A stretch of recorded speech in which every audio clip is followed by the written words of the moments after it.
Queridas, queridos, vamos a continuar con nuestro estudio de vida y obra de Sigmund Freud.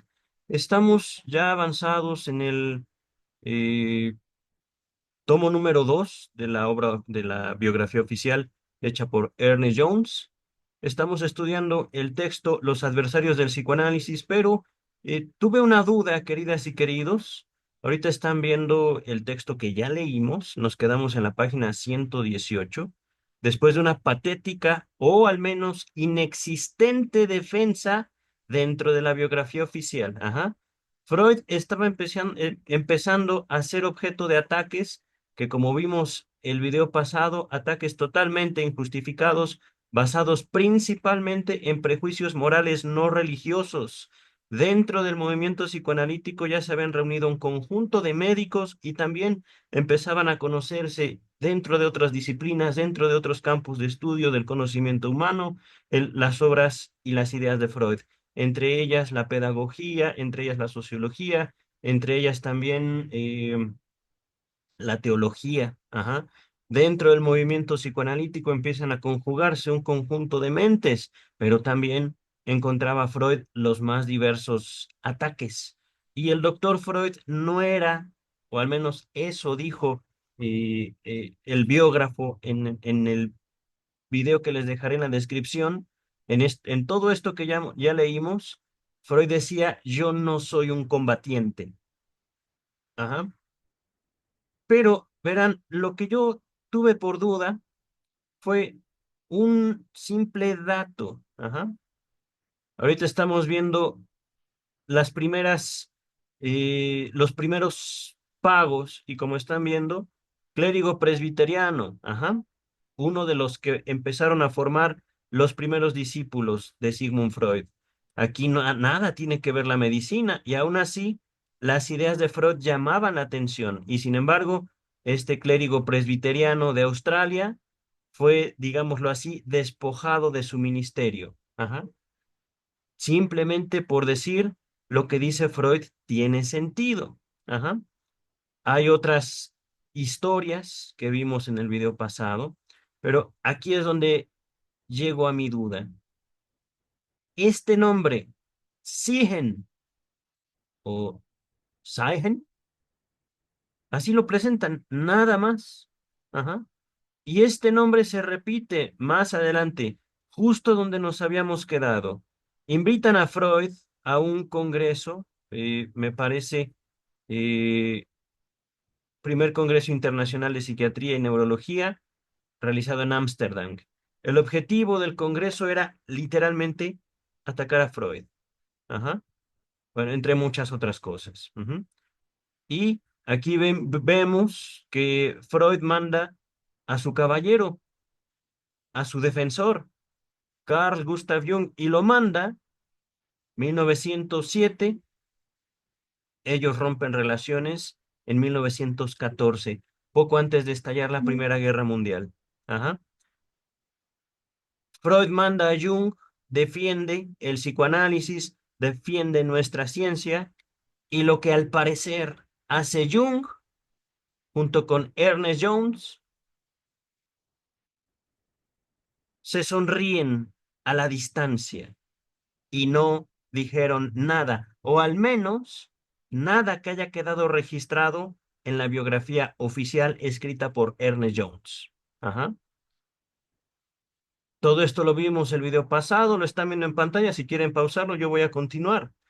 Ataques tremendos, ridículos, ataques que es simplemente como tratar de pelear con la oscuridad, entrando a un cuarto oscuro con un bat y pegarle a lo que encuentre uno.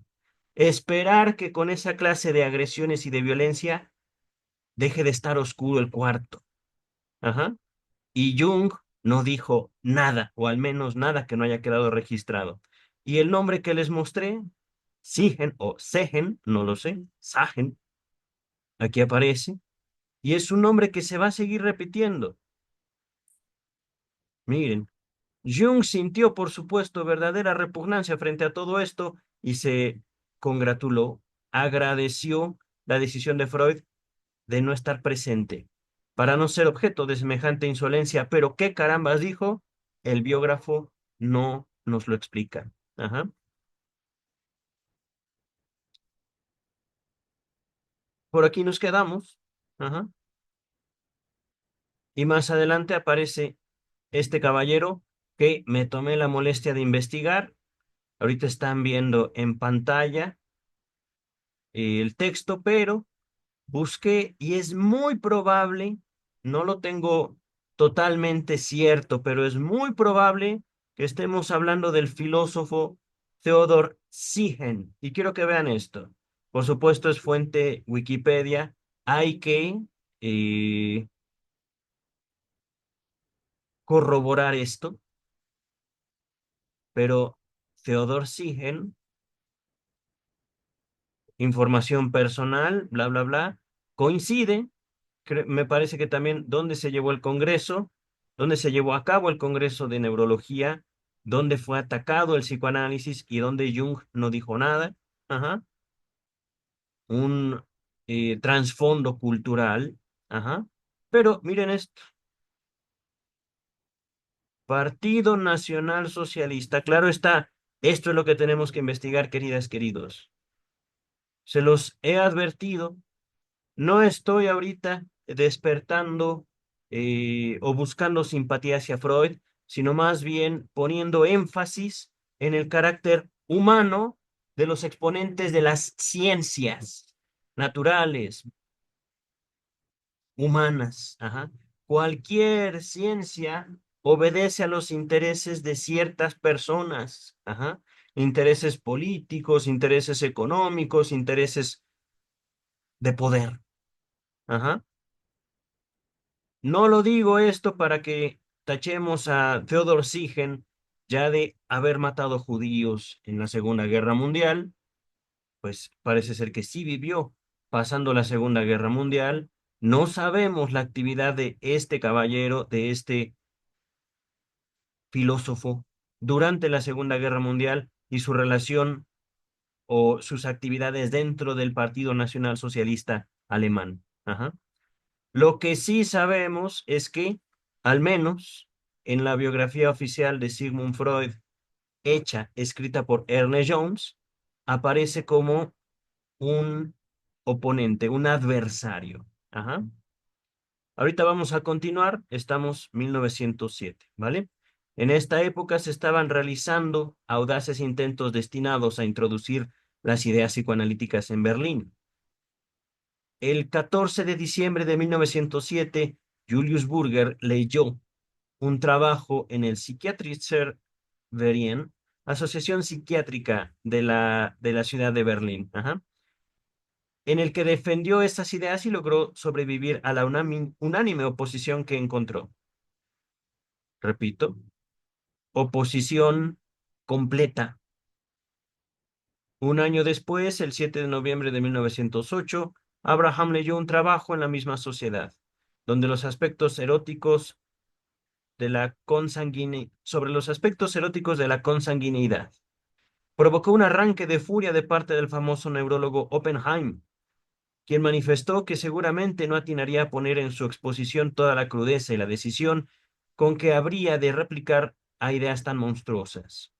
Es decir, fíjense, simplemente no, porque no.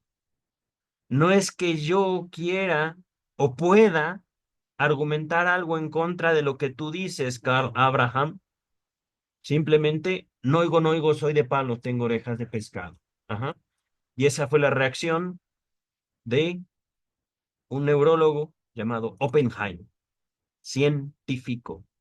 Les he dicho, tanto los científicos tienen intereses, por lo general no morir de hambre, y también los científicos, aunque no lo crean ustedes, tienen prejuicios. Se busca que una persona que va a ejercer una ciencia, que va a aproximarse, que va a desarrollar una ciencia, no choque con prejuicios.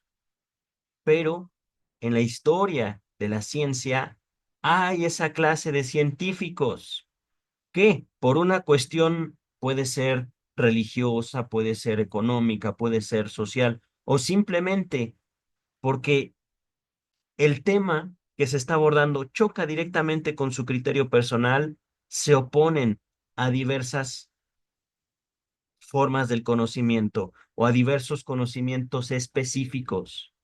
Ajá.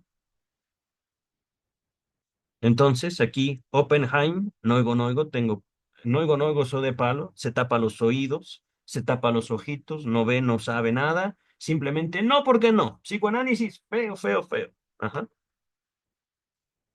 También Seigen se sintió sorprendido ante palabras de Seigen o Siegen, afirmaciones tan frívolas, superficiales, estúpidas. Ajá.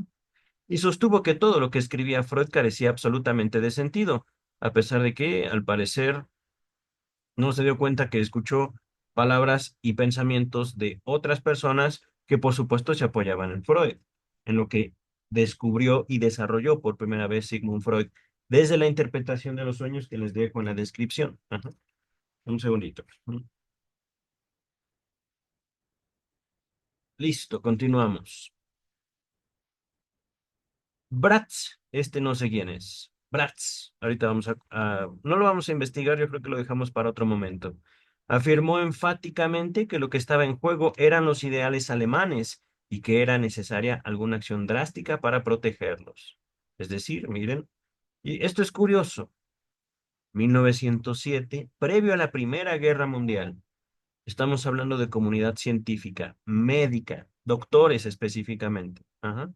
Seguramente Bratz tendría alguna relación con la neurología o la psiquiatría, que no sé si se dieron cuenta, la biografía de Theodor Siegen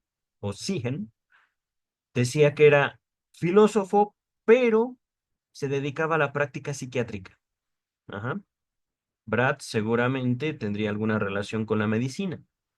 Y por supuesto, aquí lo de Bratz, es decir, estos judíos vienen a atentar en contra de los valores alemanes. Ajá, porque recordemos, Freud era judío. Y yo creo que también esa fue la razón por la cual mandó a Jung o le pidió a Jung que fuera a defender de alguna manera, que el biógrafo no se molestó en decirnos cómo lo defendió de los ataques. Ajá. Continuamos. Poco después, Oppenheim publicó un artículo en apoyo del ataque que había hecho Dubois en Berna al psicoanálisis. Las falsas generalizaciones de Freud hacían peligroso su método, y los informes que publicaban él y sus discípulos daban la impresión de una forma moderna de manía de brujas.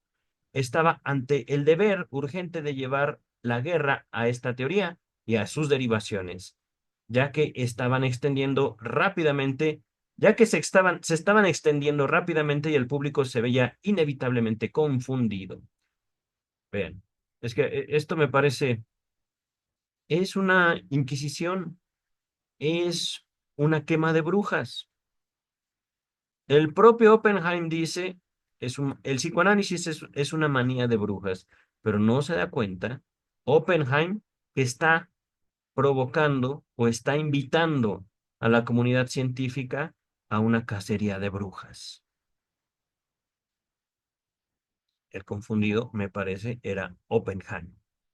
Porque, ¿en dónde está la capacidad de diálogo?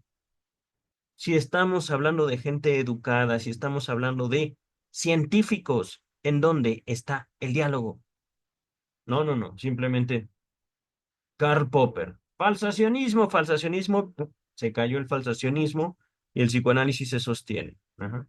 Pero no dentro de las universidades, lo cual es en muchos sentidos fabuloso. Ahorita continuamos con el texto.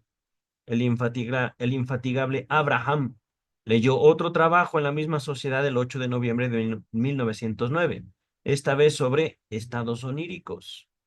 Ay, bueno, ok, ok. Me guardo mi comentario. Fue recibido por sonrisas de superioridad y el presidente, profesor Saigen, prohibió toda discusión, muy científico de su parte, pero sin dejar de expresar en un airado arranque sus propios sentimientos. Y vean, es que miren, les dejo también otro texto de Freud, Ya hacia el final de su época, cerca de 20 años después de estos eventos, Análisis terminable e interminable. Ujú.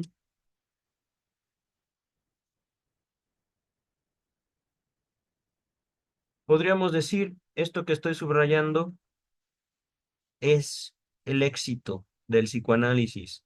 Pero, me pregunto yo, Seigen tenía en cuenta eso. Abraham le puso de manifiesto que eso, esa clase de expresiones, esa clase de contacto con uno mismo, es lo que busca el psicoanálisis. Lo dije como afirmación, era pregunta. Abraham leyó un trabajo que resultó molesto, pero que lleva al director, al presidente de la sociedad. ¿Cuál sociedad?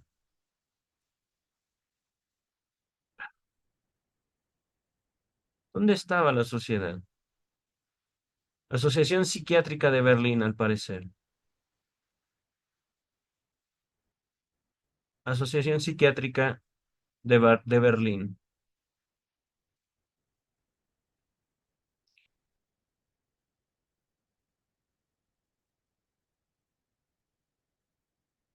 Gente, médicos, que buscan llevar, entre comillas, tranquilidad a sus pacientes y no lo logran. Ajá. Llega el psicoanálisis y les dice, es que tú no le puedes dar tranquilidad a alguien que vive en guerra. Los médicos se tapan los oídos, los médicos cierran los ojos, médicos no presentes de aquella época, los presentes, de hecho, los de, al menos los que yo he conocido, tienen una perspectiva más abierta, pienso yo, que muchos incluso psicólogos. Ajá. Dice el texto, la capacidad de Seigen para juzgar la obra de Freud puede deducirse del siguiente episodio. Un paciente llegó a la clínica psiquiátrica de Berlín, de la que Heisen era director, quejándose de un impulso obsesivo de levantar las faldas de las mujeres en la calle. Seigen manifestó entonces a sus discípulos. Esta es la oportunidad para juzgar el supuesto carácter sexual de tales obsesiones. Le preguntaré si ocurre lo mismo con mujeres de edad, a lo cual, en el cual caso evidentemente no puede ser erótico. Es decir, un científico que dice, yo ya tengo la hipótesis contraria y esa hipótesis es correcta porque así lo digo yo. Y para confirmar esa hipótesis, yo voy a determinar lo que es sexual. Ajá. La respuesta del paciente fue, oh sí, a todas las mujeres, incluso a mi madre y a mi hermana. A lo cual Seigen, con gesto triunfante, ordenó que se anotara en la respectiva ficha que se trataba de un caso definitivamente no sexual. Pero miren, es que ok, ok. Saehen asegura que no puede ser erótico, encuentra que lo es, y de todos modos apunta que no. Muy bien, biógrafo oficial. Muy bien, doctor Ernest Jones. Pero,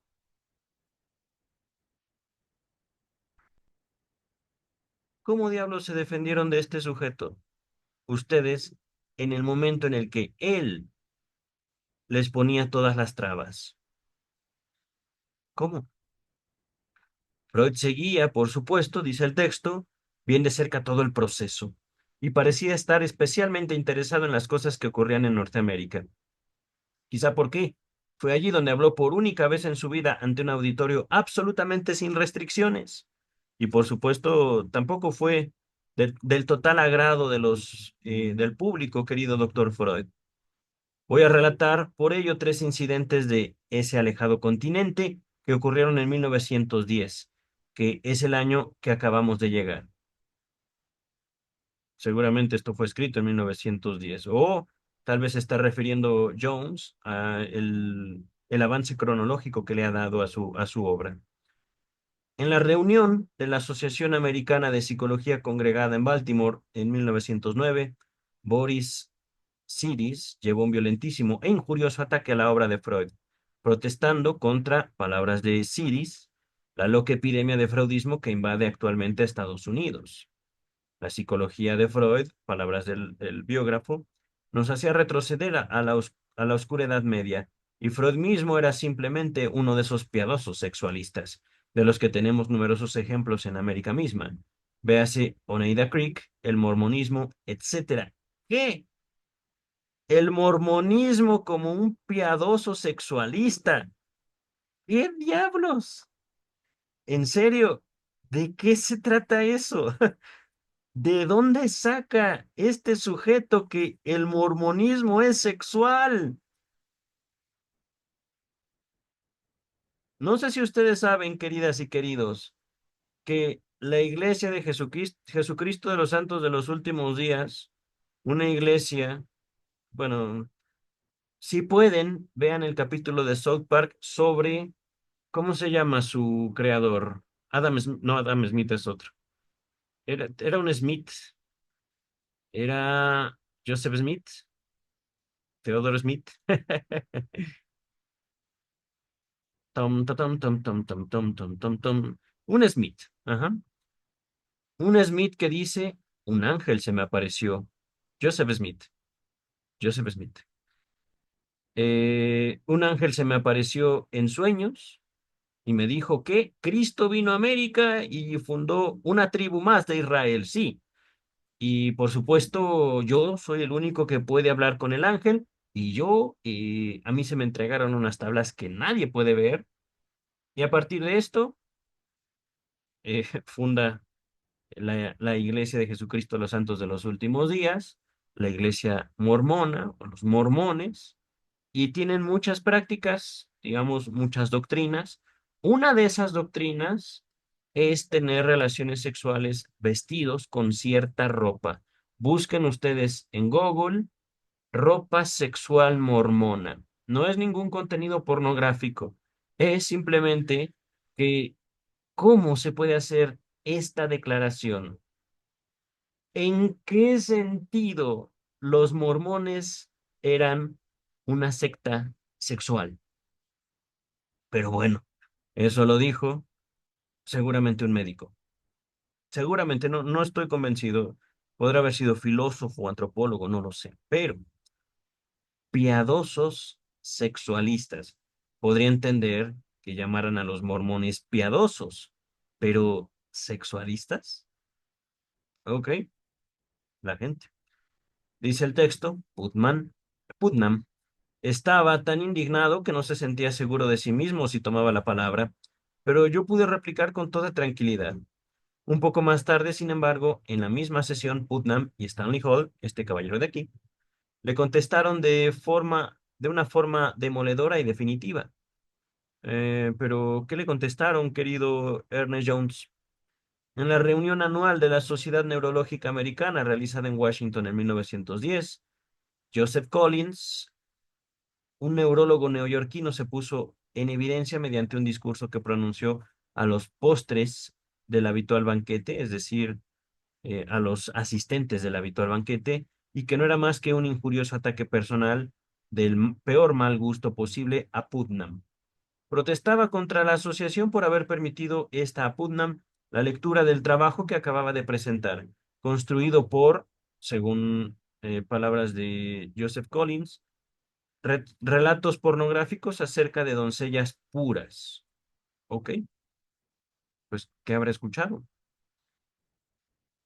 Cabe recordar de paso que Collins era bien conocido por su inclinación a chistes indecentes. Era tiempo ya, no sé quién son estas palabras, de que la asociación tomara una posición frente al trascendentalismo y el supernaturalismo y aplastara definitivamente la Christian Science, el freudismo y toda esa palabrería y esas cosas sin sentido.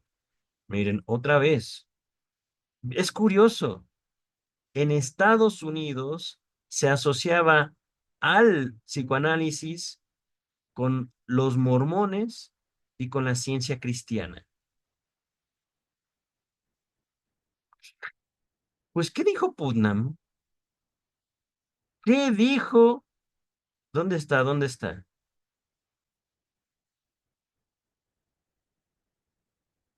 Bueno, Aquí dice Freud, Asociación Americana de Psicología, pero ¿qué texto de Freud? Ya para ese tiempo existía los tres ensayos de teoría sexual, pero ¿en qué cabeza se puede asociar los tres ensayos de teoría sexual, por ejemplo, con el cristianismo mormón? Solo en Estados Unidos, queridas y queridos. Este discurso ofendió, por supuesto, el sentimiento norteamericano del juego justo, el fair play. Y cuando a la mañana siguiente alguien se levantó en la asamblea para decir que la asociación debía sentirse muy agradecida cuando un hombre de los principios éticos del doctor Putnam se decide a experimentar y a poner a prueba estas nuevas corrientes, recibió el más sincero y caluroso de los aplausos.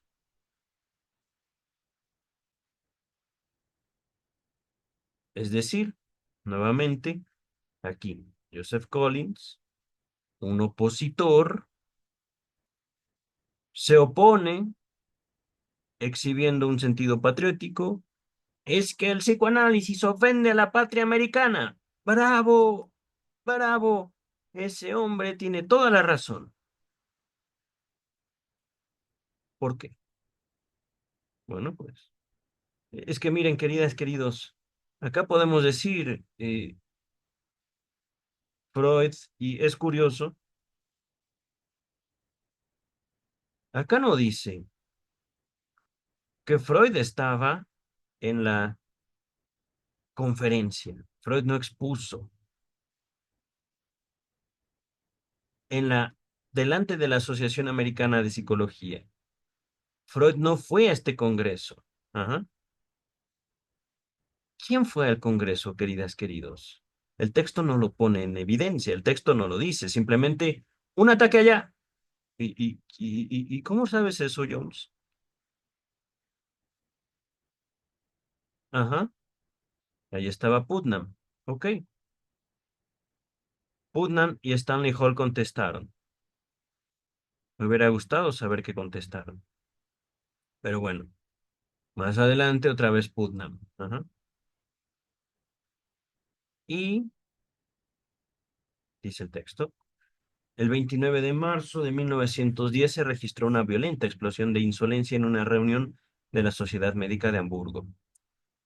Weigand, el caballero que había hablado de llamar a la policía, lo vimos en la primera parte, el primer video, se mostró particularmente virulento. Las interpretaciones de Freud pertenecían al nivel de los más vulgares libros de sueños. Supongo que eso es lo que decía Weigand, querido Jones. Sus métodos eran peligrosos porque fomentaban simplemente las ideas sexuales en los pacientes. ¿Pero qué es sexual? ¿Podrían explicármelo? No, no se molestan en eso, ¿verdad? Sus métodos, no, aquí está. Su método de tratamiento estaba a la altura de un masaje a los órganos genitales. Tromer esgrimió en su crítica la original idea de que mal podía haber, mal podía haber factores sexuales en la histeria, si la mayor parte de las histéricas eran frígidas. Es decir, cuando dice mal podía, Tromer o Trumer o Tromer, eh, asegura que no podían las histéricas tener factores sexuales porque eran frígidas. Ajá.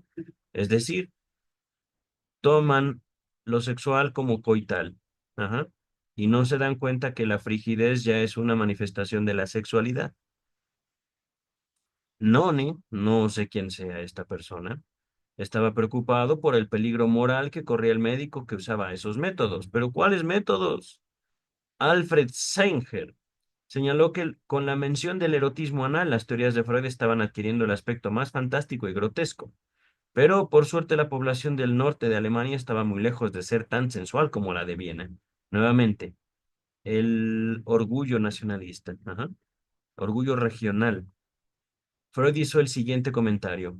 Aquí nos encontramos precisamente con el argumento que yo he tratado de evitar al establecer nuestro centro en Zurich. En ninguna otra parte se podría hallar esta famosa sensualidad vienesa. Entre líneas puede leerse, además, que los vieneses no solo somos unos puercos, sino también judíos. Solo que esto último no aparece impreso. Ajá. Miren, es que sí, ahí estaba. No era una cuestión de que, o bueno, no solo era una cuestión de que el psicoanálisis es perverso, el psicoanálisis es malo, antipatriótico, sensual, cochino, ¿sí, no? Porque viene de un judío. Ujú. Dice el texto. Otro adversario que nos causó más diversión aún fue Friedlander, de Frankfurt. Ya había hecho varios ataques al psicoanálisis, uno de ellos publicado en Estados Unidos, y en el que citaba una larga lista de opiniones desfavorables. Nos perjudicó mucho allí, porque daba la impresión de que las autoridades del continente habían hecho extensas investigaciones sobre el psicoanálisis y lo habían hecho objeto de condenación universal. Aun cuando todas sus publicaciones eran extremadamente adversas al psicoanálisis, parecía que éste ejercía sobre él una particular fascinación. Había visitado a Jung y se mostró todo dulzura con él, expresándole la esperanza de que llegarían a entenderse entre ellos. Lo que más le lastimaba era que ninguno de nosotros contestaba a sus publicaciones. Es decir, fíjense, un adversario que lo que quería era ser psicoanalista. Ajá. Conociendo este anhelo suyo de ser tomado en cuenta, decidimos ignorarlo completamente, cosa que fue para él motivo de gran desdicha.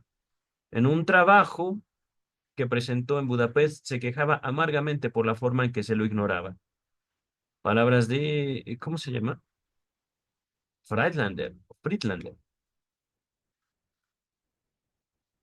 Mi reseña en la teoría freudiana ha sido anunciada hace varios meses. Me pregunto por qué Freud, que no tuvo inconveniente en viajar a Estados Unidos, no se toma la molestia de venir a Budapest a refutarme. Miren, esa es una buena pregunta, ¿saben? ¿Por qué se desenvasaría de sus adversarios con una simple nota a pie de página? Eh, empiezo a entender un poco, queridas y queridos. Eh,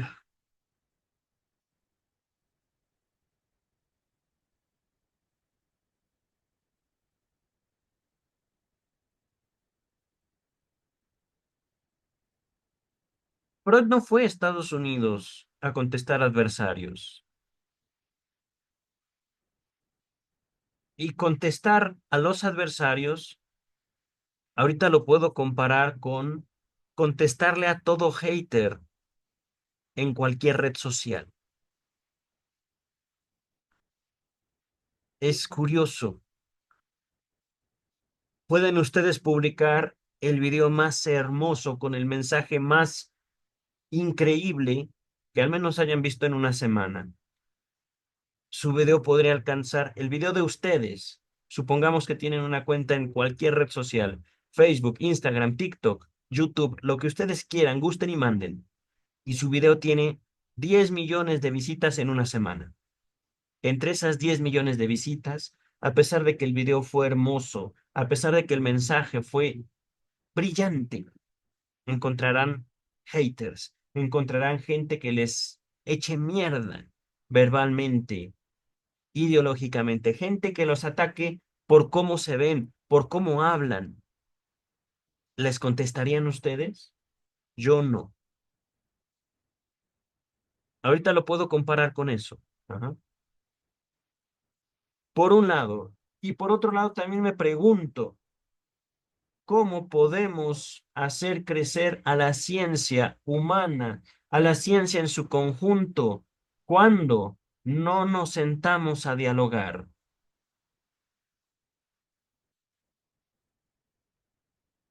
Es algo que me intriga en este preciso momento al leer este texto que estoy compartiendo con ustedes. Es decir, a pesar de que las refutaciones, las contestaciones, los ataques se hagan desde la ira, es posible convocar a aquellos que se están manifestando. Es posible llamarlos al orden, o al menos es lo que pienso. Ajá. Es posible que aquí me equivoque yo. Al menos en el caso de Friedlander o Friedlander, dice el texto, Friedlander era un hombre curioso, una personalidad dudosa y tenía un pasado oscuro del que Freud estaba informado. Ok, entonces esta era una decisión consciente e informada de Freud. No le voy a contestar a él. Cuando estuve con Freud en Holanda en el verano de 1910, me contó la siguiente historia. Un día sábado, el 25 de mayo de 1910, sonó el teléfono y cierto profesor Schottander, psiquiatra, solicitó una entrevista. Freud contestó que podría venir esa misma noche, pero se sintió muy intrigado por cuanto conocía los nombres de todos los psiquiatras alemanes y no recordaba a este. A las 9 apareció el profesor Friedlander, asegurando a Freud que éste había entendido mal su nombre por teléfono. La conversación entre ambos prosiguió y pronto llegó el tema del análisis de Dora. Se los dejo en la descripción. Al que Friedlander daba el nombre de análisis de Ana. Freud aguzó el oído e inclinándose hacia adelante, le dijo, por favor, señor profesor, ahora no estamos al teléfono. Le sugiero que analicemos este lapsus, es decir, no es Ana, es Dora, pero usted introduce Ana. ¿Por qué? Esa Ana le pertenece a usted. Ajá. Desde este momento y dejando todo de lado, dejando de lado todo miramiento, Freud lo tuvo acostado hasta la 1 de la madrugada, es decir, en el diván, queridas y queridos. Ajá. Nos confesó luego que hizo pasar un mal rato a su visitante. Había bastante que analizar en este caso, y quedó finalmente con la opinión de que Friedlander, era un mentiroso, un bribón y un ignorante. Es que, miren, eh, es curioso. El psicoanálisis está ahí. El psicoanálisis a veces puede servirnos como psicoanalistas y nos sirve justamente, entre otras cosas, para poder vivir. Ajá. Y para poder vivir es necesario saber a quién tenemos al lado, saber escoger tanto a nuestros amigos como a nuestros enemigos. Porque nos guste o no, esa es la forma en la que se conforma, en la que se estructura la sociedad humana. No podemos ser amigos de todos. Y a pesar de que nosotros llevemos lo mejor de nosotros al mundo, encontraremos opositores, queridas y queridos. La mejor ciencia, el mejor arte, el conocimiento más valioso podría ser nada para la otra persona y nosotros, con todos nuestros valores, con lo mejor que hemos hecho de nuestro tiempo y de nuestra vida, podemos ser lo peor para ciertas personas. Ajá. En ese caso, ya entiendo por qué Freud simplemente lo ignoró. Ahora, queridas y queridos, ¿qué harán ustedes? Fórmense un criterio, escojan, decidan con quién van a pasar su tiempo y para qué. Continuamos con el texto. Ajá.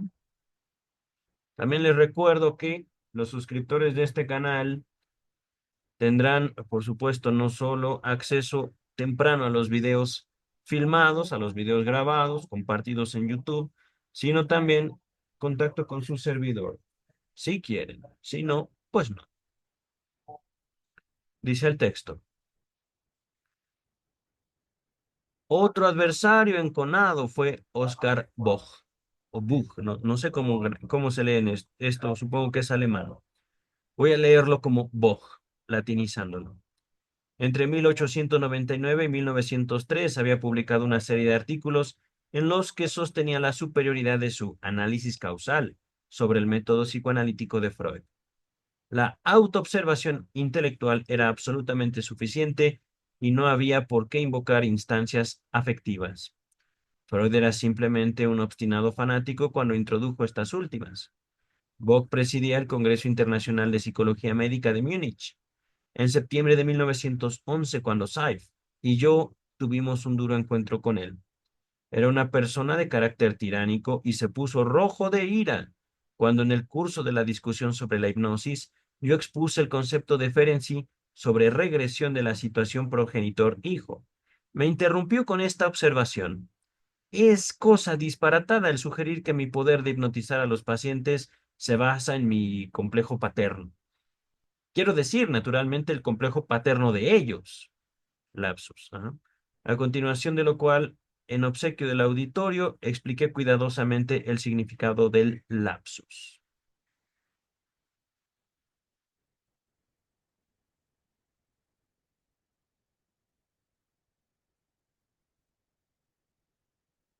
Cuando habla un psicoanalista de complejo, esto lo introdujo Jung, pero Freud lo... Cuando la palabra complejo, ajá, estamos hablando de el conjunto de ideas al respecto de algo. Aquí complejo justamente es el conjunto de ideas, la experiencia misma al respecto del contacto con el padre. Ajá. Complejo paterno, entre otras cosas, tiene que ver con el ejercicio de una autoridad, el ejercicio de un poder, la forma en la cual nosotros nos relacionamos con los demás. Ajá, dice el texto. Por la noche, sin embargo, en una atmósfera más amistosa, en una cervecería, pudimos entablar una relación menos tirante. Los chistes obscenos, a título de procurarse un descanso de las fatigosas reuniones de la jornada, estuvieron a la orden del día, y Bog, por cierto, contó algunos bastante buenos. Pero yo eché a perder la armonía de la reunión señalando que estos chistes no tendrían razón de ser si no fuera por los diversos significados simbólicos que tienen, iguales a aquellos cuya existencia él había negado enérgicamente esa misma noche. Esta observación le hizo perder el aplomo, pero pronto encontró una respuesta que le pareció sumamente convincente. Pero esto está al margen de la ciencia. Wow. Es decir, yo, científico, tengo mi capa de ciencia, tengo mi bata de científico y soy científico en la universidad, pero fuera de la universidad me voy a poner borracho, digo chistes obscenos y por supuesto confirmo aquello que niego cuando traigo la bata. Ajá. Fíjense cómo aquí la universidad sirve básicamente como una forma de religión. La bata científica en lugar de la sotana. Sotana que se pueden quitar las personas para salir a hacer absolutamente lo que ellos y ellas quieran. Esto lo expongo en mi primer libro, la relación histórica que une a la religión con la universidad a través del conocimiento y las posturas frente a ese conocimiento. Ajá. ¿Esto es culpa de la ciencia? No. ¿Esto es culpa de la filosofía? Tampoco. Esto es lo que la humanidad ha hecho con el conocimiento, con la ciencia. Pero les dejo también mi libro en la descripción del video. Mi libro no para que lo compren, sino para que lo escuchen. Ya lo tengo aquí leído como estoy leyendo la obra de Freud, en traducción Luis López Ballesteros, la obra de Melanie Klein y ahorita la obra de Ernest Jones, el biógrafo oficial de Sigmund Freud. Continúa el texto. El 12 de enero de 1910, Fritz Wittels leyó en la Sociedad de Viena un trabajo en el que analizaba el carácter del conocido escritor y poeta Karl Kraus. Freud opinó que era un trabajo inteligente y correcto, pero no dejó de reclamar una especial discreción en el estudio de una persona viviente si no se quería caer en una falta a la falta de humanidad. Krauss llegó a enterarse de algún modo del trabajo de Beatles y contestó con varios ataques al psicoanálisis, muy enérgicos, en la ágil revista que dirigía, Die Fackel. Bueno, a fines de 1910 señalaba Freud que de Alemania llovían insultos. Y un par de años más tarde agregaba, se necesita bastante estómago. Bueno, para eso funciona el psicoanálisis, queridas y queridos. Vamos a ponerlo así, para hacer estómago. Queridas, queridos, ahorita eh, enfrentarse a la obra de Freud no es cualquier cosa. En este canal tenemos ya compartida toda la obra de Freud en edición Amor Ortu. Estamos comenzando una nueva traducción por Luis López Ballesteros. Y esto lo digo con mucho orgullo también. Ajá. He trabajado ya casi 13 años en atención a víctimas de delito en la Ciudad de México. Sin el psicoanálisis yo no tendría el estómago para hacer lo que hago cada día. Ajá. Sin el psicoanálisis, mi estómago sería, ¿cómo decirlo? Y hablo en un sentido no literal, sino figurado. Es decir, el psicoanálisis, podremos decirlo, forma nuestro carácter a cachetadas, no físicas, no literales, ajá, figuradas. El psicoanálisis nos enfrenta a realidades a veces muy sencillas y al mismo tiempo horribles, terribles. Para eso sirve, para eso es. Ajá. Dice el texto, este estado de cosas, del que ya he proporcionado algunas noticias, continuó durante varios años, hasta el estallido de la Guerra Mundial en 1914, Primera Guerra Mundial. Pero sería tedioso abundar en más ejemplos. Tampoco la guerra por sí misma puso fin enteramente a esto. En 1916, el profesor Franz von Luschan, de Berlín, publicó un enjuiciamiento del psicoanálisis con el título, hoy familiar, de Psiquiatría de viejas comadres. Elogiaba a Rieger por haber sido este el primero en percibir el peligro y alertar contra él mismo 20 años atrás, a la vez que censuraba severamente a Bleuler por su asombrosa conducta en favor de la epidemia del psicoanálisis. Bleuler era seguidor de Freud hasta que ya no lo fue. Ajá. Se desentendió después. Palabras de, ¿cómo se llama? Ay, se me olvidó. Lushman, Franz von Lushman, perdón, Lushman. Me recuerda el nombre de una persona que conocí. Palabras de Luschan. Todos estos disparates deben ser deben ser implacablemente combatidos y señalados a fuego. En la grandiosa era en que vivimos, esta psiquiatría de viejas comadres es indudablemente repulsiva. Freud manifestó estoicamente al respecto. Ahora sabemos ya lo que podemos esperar de esta grandiosa era. No importa. Un viejo judío es siempre más tenaz que un monárquico teutón prusiano. ¡Oh! ¡Oh! ¡Oh! ¡Oh! ¡Oh! Tremendo usted también, caballero. Esas respuestas era la que esperaba de Jung o de Jones, pero bueno, en fin. Hasta aquí todas las críticas a que nos hemos referido pueden reducirse a dos afirmaciones constantemente reiteradas en el más pretencioso tono ex cátedra. Es decir, bueno, a ver, ¿qué es ex cátedra?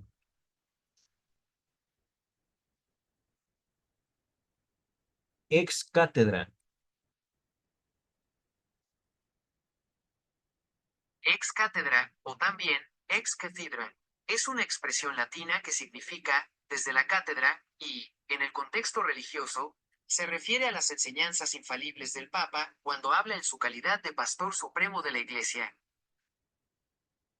Mm. Entiendo que dichas con autoridad dichas de manera contundente, que no admiten una respuesta. Ajá. Es decir, la crítica o las críticas eran estas. Las interpretaciones de Freud son arbitrarias y artificiales y sus conclusiones, por ser repulsivas, tienen que ser falsas. Vaya, eso sí me pareció muy preciso de parte de Jones. Es decir, solo lo bonito puede ser verdad. Qué pérdida de tiempo realmente, no del psicoanálisis, sino de la ciencia misma. No frente al psicoanálisis, sino frente a este tipo de respuestas. ¿Dónde está el criterio? Ahí, en negar la realidad porque no nos gusta. Eso es lo que enfrentamos el psicoanalista frente a uno mismo. Vernos al espejo puede ser la experiencia más desgarradora que ustedes puedan vivir en su vida. Curioso, dice el texto, pero había un reducido grupo de autores que entendían que era necesaria una comprensión más cabal de la obra de Freud, así fuera con el objeto de combatirla con argumentos que se proponían ser objetivos. Pues claro, cierta vez me llamó la atención Freud, dicho sea de paso, sobre la curiosa circunstancia de que sus adversarios se arrojaban con toda tranquilidad esta cualidad. Eso es cierto, no lo había pensado, ¿eh? Es decir, todos decían esto. Lo que dice es mentira, pero ¿qué dijo? Ay, no sé. Pero es mentira porque es feo. ¿Pero qué dijo? No sé, no me preguntes, es feo. Ajá. Y todos sus adversarios decían, estoy siendo objetivo. Continúa el texto. A él, a Freud, nunca se le había permitido mostrarse objetivo. Un intento serio es el que hizo Schultz en 1909. Trátase de una reseña que no deja de tener cierto valor sobre las primeras etapas. ¿Hoy qué dice? Sobre las primeras etapas del psicoanálisis. Un segundito, ahí está. Y la oposición despertada por el psicoanálisis, contenía 172 referencias bibliográficas. Se abstenía en general de pronunciarse en forma definitiva sobre los asuntos en cuestión, si bien el tono general de su exposición era negativo. Irselin al año siguiente y Serlin al año siguiente publicó una amplia reseña crítica en la que, sin vacilación alguna, expuso su opinión definitiva. Todo el método de Freud, tanto su base como sus objetivos, era completamente insostenible. Qué curioso. Esta crítica no la he leído, la voy a buscar. Ajá. Un segundito. Si quiero apuntarlo. Ujú. Iserlin. Iserlin. Vamos a buscarlo, pero después, ya que acabe el video. Arthur Kronfeld, en 1911, publicó un amplio resumen del psicoanálisis considerado como un método orgánico. Se ocupó muy poco de los aspectos históricos del tema, pero suministró una amplia exposición acerca de la etapa alcanzada. Sus consideraciones críticas eran de carácter filosófico y abstracto, y sus conclusiones en conjunto más que escépticas. Cuando Freud leyó el trabajo, escribió, Kronfeld ha demostrado por vía filosófica y matemática que todas las cosas por las que tanto nos afanamos no existen, porque no pueden existir. Ahí está la cosa. Oh, es que miren, las palabras de Freud ahí, por un lado, responde la crítica. Él dice que matemáticamente lo que nosotros decimos no existe porque no puede.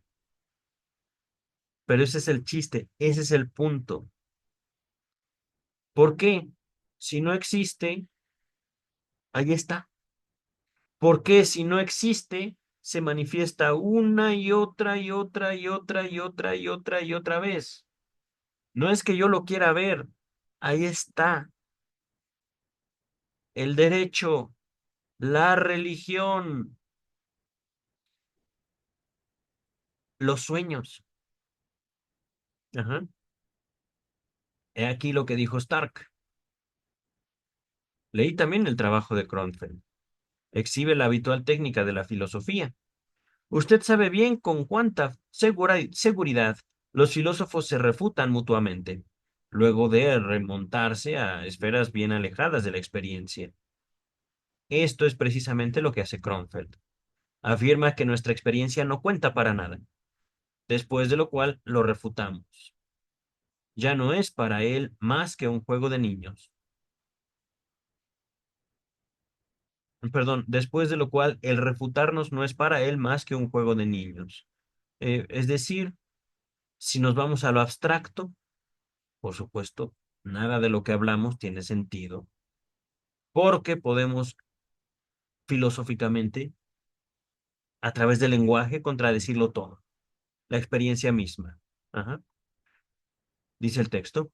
Un año más tarde, Kuno Mit- Mittensvey escribió una reseña extremadamente extensa sobre la materia. Fue publicada por entregas que regularmente aparecieron en los distintos tomos del Sanskrit de Spetz, que no alcanzó a tener larga vida, pues sucumbió al peso de este trabajo antes de que Mittensvey le hubiera dado fin. Oh, wow. De modo que solo poseemos un gigantesco fragmento de 445 páginas, que constituye quizás la mejor reseña histórica de la primera etapa del desarrollo de las ideas de Freud. Wow. Freud, por su parte, es que miren, es curioso, también este texto, el que estamos abordando, nos permite ver cómo puede ser que no contestaban o no pusieron por escrito las respuestas a las críticas, pero estaban bien conscientes de ellas. Ahora sí, continuamos. Freud, por su parte, se mantuvo alejado de toda esta batahola, no sé, esta palabra nunca la había visto, a la que dedicaba poca atención. La única réplica que se dignó conceder a esta ola de crítica fue la misma que dio Darwin, y que consistía principalmente en aportar más pruebas en apoyo de sus teorías. Despreciaba la estupidez de sus adversarios, es que sí, y lamentaba sus malos modos, pero no creo que tomara muy a pecho su oposición. Ya había tenido, después de todo, bastantes años para endurecerse, y su confianza en las cosas que él mismo había observado lo dotaba de un caparazón bastante sólido, pero no contribuía, por cierto, a mejorar su opinión sobre el mundo que lo rodeaba, y especialmente sobre la parte del mundo constituida por los hombres de ciencia alemanes. En su autobiografía, muchos años después, habría de decir estas palabras. Me parece que es presentación autobiográfica, que se las dejo en la descripción. Presentación autobiográfica. Se me ocurre, dice Freud, que el día que escriba la historia, se me ocurre que el día que se escriba la historia del periodo que nosotros hemos atravesado, la ciencia alemana no tendrá motivo para sentirse orgullosa de quienes entonces la representaban. No pienso al decir esto en el hecho de que hayan rechazado al psicoanálisis o en la forma decisiva en que lo hicieron. Una y otra cosa son fáciles de entender. Era lo que cabía esperar, y de ninguna manera echaban sombra sobre el carácter de los adversarios del psicoanálisis. Pero el grado de arrogancia demostrado, el absoluto desprecio de la lógica y la rudeza y mal gusto de sus ataques no podían tener excusa alguna. Podía decirse que es infantil de mi parte el dar rienda suelta a estos sentimientos ahora, después de 15 años. Pero no lo haría si no fuera que tengo algo más que agregar. Años más tarde, durante la Gran Guerra, cuando un coro de enemigos hacía a la nación alemana la acusación de barbarie, cargo este que no hacía más que compendiar o reunir todo lo que acabo de decir, no dejaba de dolerme profundamente el ver que mi propia experiencia no me permitiría contradecirles. Continúa el biógrafo. A Freud le resultaba evidente la absoluta inutilidad de toda respuesta a semejantes diatribas. Cierto. A la idea de hacerlo no solo, y la idea de hacerlo no solo se le cruzó jamás por la mente. Repito, y la idea de hacerlo no se le cruzó jamás por la mente. ¿De dónde está el solo, papá? Ah, ya sé dónde está el solo. El hecho de que sus desconcertantes descubrimientos tropezaran con una general incredulidad, era cosa enteramente inteligible para quien, como él, había tenido que luchar durante muchos años con la intensa oposición o resistencias de los pacientes, desde mucho tiempo atrás, y desde mucho tiempo atrás había advertido que a este respecto, estos nos difieren de otras personas. También poco sorprendió a Freud que los llamados argumentos esgrimidos por sus adversarios fueran iguales a las defensas de sus pacientes y evidenciaran la misma falta de visión e incluso la lógica. Entonces, bueno, termino esto.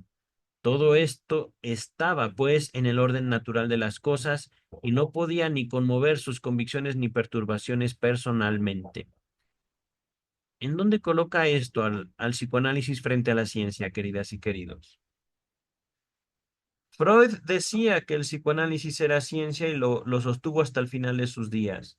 Lacan dice que no, o dijo que no era ciencia. Eso no es. O algo como mucho más curioso. ¿Puede algo ser y no ser? ¿Podría el psicoanálisis ser y no ser ciencia? ¿Por qué sí, por qué no?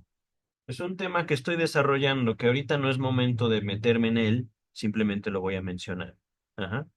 El chiste es cómo definimos la ciencia. Continuamos. Déjenme ver, estamos página 128. No me acuerdo qué tan extenso es este capítulo. Ahí estamos por terminar, lo acabamos de una buena vez. Uy, es demasiado. Ahí está. Todo lo que acabo de decir sobre la actitud de Freud frente a la crítica es enteramente exacto, pero dista mucho de ser toda la verdad. Sería erróneo el querer presentar a Freud como modelo de olímpica calma. Frente a la crítica, él era capaz, la mayor parte de las veces, de mantenerse bastante tranquilo y despachar el asunto con algún buen chiste o un comentario irónico. Pero con todo su férreo autodominio, era más inclinado a las emociones intensas que la mayor parte de las personas, y algunos aspectos de la crítica eran capaces de conmoverlo bastante profundamente. Es así como solía recibir mal una crítica adversa e incomprensible de parte de alguien a quien apreciaba o tenía un buen concepto. Le deprimió la defección, el alejamiento de Stanley Hall, y evidentemente se sintió también disgustado al encontrarse con malos modos semejantes a aquellos en Estados Unidos, donde esperaba hallar una conducta mejor.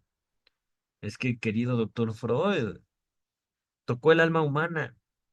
Usted, Sigmund Freud, alcanzó el alma humana. Por eso se hizo inmortal usted. Por eso seguimos estudiándolo para el año 2025. Me emociona eso. Me emociona que dedico yo mi vida a entender su obra. No me arrepiento. Continúa el texto. El 4 de abril de 1912, el conocido neurólogo neoyorquino Allen Starr lo había denunciado ante la ante la sección neurológica de la Academia de Medicina de Nueva York como un típico libertino vienés. Ok, pero ¿y en dónde lo denunció? ¿Frente a qué autoridad? Por supuesto que no, no es una denuncia formal, es simplemente una queja. Y al día siguiente, el Times de Nueva York decía que aquel, según había manifestado, había trabajado durante todo un invierno en el mismo laboratorio que Freud y por lo tanto lo conocía bien, agregando además, también por su cuenta, por cuenta de estar, que sus teorías eran inseparables de su vida inmoral que entonces llevó. Wow, era todo un rockstar usted, querido doctor Freud. Había una acusación, al parecer, a la que se mostraba bastante sensible: la idea de que haya derivado sus conclusiones de su propia conciencia interna. Este fue el motivo principal que le indujo a contestar a Lowenfeld muchos años después, ocasión esta que fue la crítica que condescendió a contestar a una crítica. En una carta, Pfister escribía: si por lo menos pudiera lograr que nuestros adversarios entendieran que todas nuestras conclusiones derivan de experiencias, que por lo menos en cuanto a mí se refiere, otros autores pueden tratar de interpretar de distinta manera. Y no las hemos inventado ni reunido discrecionalmente sobre un escritorio. Esto es lo que realmente todos ellos piensan, cosa que evidencia, por vía de proyección, cuál es su propia manera de trabajar. Cabe sospechar que su particular sensibilidad a este tipo de críticas se debe al profundo temor o sentimiento de culpa que le provocaba el aspecto imaginativo e incluso especulativo de su naturaleza, que tan arduamente se había empeñado en anular o por lo menos en intentar controlar. Es decir, a Freud le dolía su humanidad. Es que, queridas, queridos, cuando uno se topa con el conocimiento, uno tiembla. Y ciertamente, no digo que Freud sea el conocimiento. Freud llegó a un conocimiento gracias a sus técnicas. Ese conocimiento forma parte de lo que se conoce en psicoanálisis como la teoría. Ajá. El psicoanálisis no es solo teoría, es una práctica, es una ética, y es una ética humana. Vamos a continuar. Otro aspecto al que se mostraba sensible era el del ostracismo o, digamos, aislamiento que tenía que soportar en su propia ciudad, Viena. A esto realmente no llegó a acostumbrarse jamás. Pero lo que realmente llegaba a enfurecer en algunas ocasiones era la hipocresía de las supuestas pretensiones éticas de algunos de sus adversarios. Contestando a una carta en la que Feister, un amigo de Freud, que era pastor protestante, el doctor Feister el pastor Feister, le había enviado las pruebas de imprenta de una réplica que había escrito a un ataque de Forster a Freud. Escribía este: admiro la forma en que usted es capaz de escribir, tan gentil, tan humanitaria, tan llena de consideraciones, tan objetiva, dirigiéndose mucho más al lector que al enemigo. Esa es precisamente la manera correcta de lograr un efecto educativo, y mucho más apropiada también para un hombre de su posición. Le agradezco especialmente el haber dejado mi personalidad, en lo posible, fuera del primer plano, pero yo no podría escribir así. Más bien, no escribiría del todo. Es decir, efectivamente, no escribo. Yo solo podría escribir para descargar mi ánimo, para desembarazarme de mis afectos. Y como esto no resulta muy edificante, o no resultaría muy edificante, proporcionaría un gran placer a los adversarios que se sentirían felices de verme airado o enojado. Entonces, como esto no resultaría muy edificante, no les contesto para nada. Pero imagínese usted, un tipo ha estado haciendo el papel de una criatura moral y noble que se vuelve contra cosas bajas, adquiriendo con ello el derecho de proferir los más grandes disparates, de ostentar su ignorancia y su superficialidad, de descargar toda su hiel, de retorcerlo todo y hacer surgir toda clase de sospechas. Todo esto en nombre de la más elevada moral. Yo no podría mantener mi calma frente a todo esto, como no puedo moderar artificialmente mi rabia ni expresarla con una pestilente sonrisa. Me mantengo en silencio. Lo que nunca sería capaz de hacer es rebajar su calor. Tremendo usted, querido doctor Freud. Freud podía permitirse esta conducta, pero otra cosa ocurría con aquellos de nosotros que por nuestra labor profesional teníamos que entrar forzosamente en contacto personal con los adversarios. No siempre era posible rechazar invitaciones de prestar trabajos en reuniones y congresos. Perdón, de presentar trabajos en reuniones y congresos. Aún así se nos calificaba con bastante frecuencia de cerrados ermitaños. El consejo que daba Freud para tales ocasiones se ve bien ilustrado por el siguiente párrafo de una carta de Stark, que por otra parte evidencia, una vez más, su absoluta integridad de carácter. Su tarea en el Congreso holandés no será fácil. Permítame usted manifestarle mi opinión de que podría realizarse mejor si lo hace usted de otra manera, no como usted se propone. Su idea de convencer a la sociedad o persuadirla mediante la sugestión tiene dos cosas en su contra. En primer lugar, se propone algo imposible y en segundo lugar, se aparta del prototipo del tratamiento psicoanalítico. Tenemos que tratar realmente a los médicos tal como lo hacemos con los pacientes, no por la sugestión, no convenciendo a nadie en consecuencia, sino provocando sus resistencias y el conflicto. Lo dejo en pantalla. Palabras de Freud.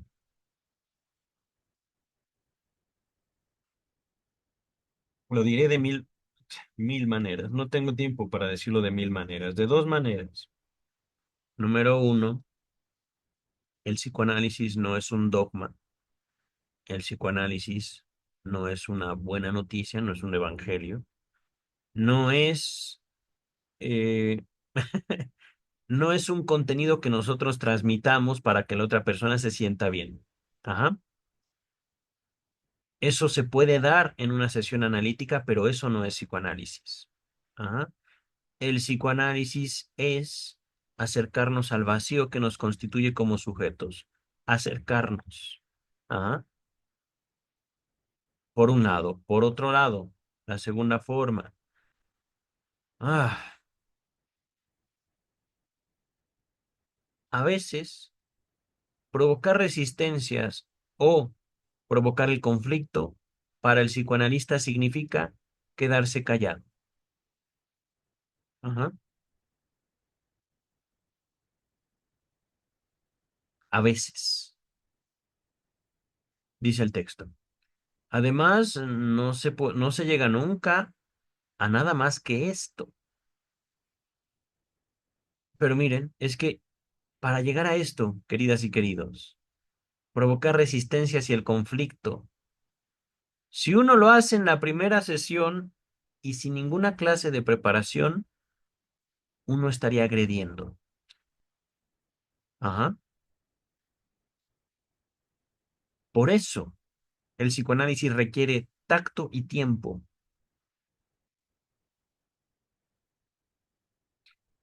Ahora sí, repito, no se llega nunca a nada más que esto, provocar resistencias y el conflicto. No estamos educando, o bueno, un psicoanálisis no educa, un psicoanálisis no trae salud mental, porque eso no existe, no porque no, no porque no queramos, simplemente no existe. Ajá. Y fíjense, al provocar resistencias y conflicto, nosotros podríamos dar una calma mucho más duradera que ciertos medicamentos, no diré cuáles. Continúa el texto. Quien llega a superar el primer no de las represiones y luego el segundo y el tercero, alcanzará una relación verdadera con los asuntos importantes del psicoanálisis. El resto seguirá sumido en el pantano de las resistencias hasta que ellos mismos se desprendan de ellas por la presión indirecta y creciente de la opinión pública. Creo, por lo tanto, que uno deberá contentarse con establecer el propio punto de vista y exponer las propias experiencias con la mayor claridad posible, y no afligirse demasiado por la reacción de los que escuchan. Repito, uno deberá contentarse con establecer el propio punto de vista y exponer las propias experiencias con la mayor claridad posible. Ya si tengo dos suscriptores, no me importan. Hago esto para mí. Estudio para mí. Me preparo para mí. No para mis pacientes. Y que eso es curioso. No estoy leyendo esto para mi clínica. Esto es para mí. Lo hago para mí. Continuamos para terminar. Compilar estadísticas, tal cual como usted se propone, es por ahora cosa imposible. Seguramente usted ya lo sabe. En primer lugar, trabajamos con una cantidad mucho menor de pacientes que los otros médicos, que dedican mucho menos tiempo a cada uno, a cada paciente. Además, falta aquí la necesaria uniformidad, única base posible para una estadística. Tendremos que sumar realmente como si fueran cosas iguales, manzanas, peras y nueces. ¿A qué llamamos un caso grave? Yo no podría, por otra parte, comparar entre sí mis propios resultados durante los últimos 20 años, dado que mi técnica ha cambiado fundamentalmente durante ese periodo. ¿Y qué tendríamos que hacer con los numerosos casos que han sido analizados solo parcialmente o con aquellos cuyo tratamiento ha tenido que ser interrumpido por razones externas? Pero el punto de vista terapéutico no es, por cierto, el único que el psicoanálisis considera de interés, ni tampoco el más importante. De modo que es mucho lo que puede decirse sobre el tema, aún sin colocar en primer término la terapia. En otras palabras, el psicoanálisis con Freud vivo era mucho más que una forma de dar alivio. No salud mental, alivio. Cuando tenemos la salud mental como algo más que un alivio, como un estado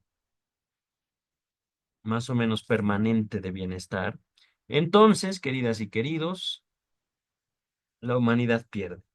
Ajá. Queridas, queridos, llegamos para el próximo viernes a uno de los capítulos que yo más ganas tengo de leer, Disensiones. Vamos a ver a detalle, espero yo, tal vez me quedes a deber, Jones, pero espero yo. ¿Por qué el Judas del psicoanálisis, Carl Gustav Jung, se fue? ¿Qué pasó con Jung? ¿Qué pasó con esa bonita amistad, doctor Freud? Pero, próximo viernes, y de hecho, que si no mal recuerdo, no lo he leído este capítulo, pero empieza por nombres, ajá. Entonces creo que comenzaremos por otros separatistas del psicoanálisis. Queridas, queridos, nos vemos el próximo lunes con Luis López Ballesteros, que ya estamos a punto, todavía no, pero casi llegamos a la segunda traducción de El proyecto de psicología para neurólogos, texto de Sigmund Freud, texto pre-psicoanalítico, ¿vale? Próximo miércoles, Melanie Klein, que yo creo que será la primera obra que acabemos en este espacio y en este tiempo en el cual estamos compartiendo tres textos. Lunes de López Ballesteros, miércoles de Melanie Klein y viernes de Vida y Obra de Sigmund Freud. Ajá. Queridas, queridos, nos vemos pronto. Bye.